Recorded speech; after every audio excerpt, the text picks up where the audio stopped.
Let me put it this way. When I came back from my first deployment in 2005, there was nothing for us. It's hard running a household by yourself when you have limitations. You can't do it all, especially during deployment. You can't be everywhere at once. Soldiers, while they're going away, worry about, okay, what's gonna happen today? Can my wife or husband take care of this? Can my parents take care of this? Are they getting the help they need? Do I have to call somebody to plow my driveway?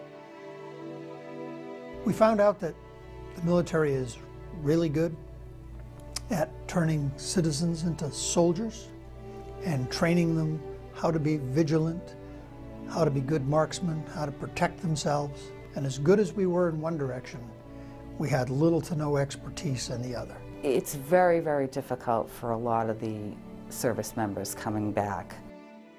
And no service member or his or her family should fall through the cracks.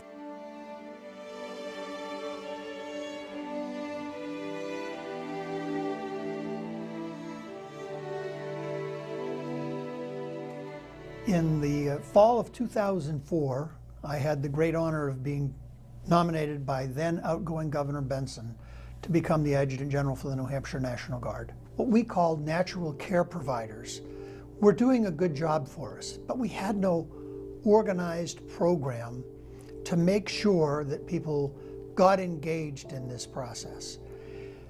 That's when people started coming together and saying, we can do this better. And that's where the whole concept of care coordinators kicked off. I'm a National Guard reservist. I was getting ready to deploy in 2010, and Jamie was 7 months pregnant, and the doctor put her on bed rest. I couldn't be on my feet for more than 10 minutes. My husband wasn't quite deployed yet, but yet he was still being called here for 2 weeks for schooling, here for 2 weeks to do this. It was hard for me to do the daily tasks. Service members and their families are assigned, each one in New Hampshire who is part of the program is assigned a care coordinator. And I call and I find out if they would like me to check in with them monthly to see if they have any needs that I could help out with, any issues that may need to be addressed. We had just gone through a very, very hard pregnancy prior to Morgan. We had lost that child full term. So my anxiety was up, the doctor's anxiety was up. We had a high-risk pregnancy, and she needed somebody to come in and help out. Karen helped by setting up a helper to come in and take care of all the housework, take our oldest, Abigail, to school. Just making sure that she stayed in bed, because that was important so that she would have a healthy baby, which she did. I'm not one to ask for help, but I honestly believe that if we had not gone for help and asked for help when I needed it, that my youngest might not be here.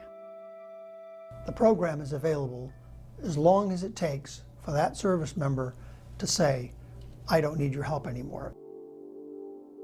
I was training soldiers prior to deployment to get them ready for deployment.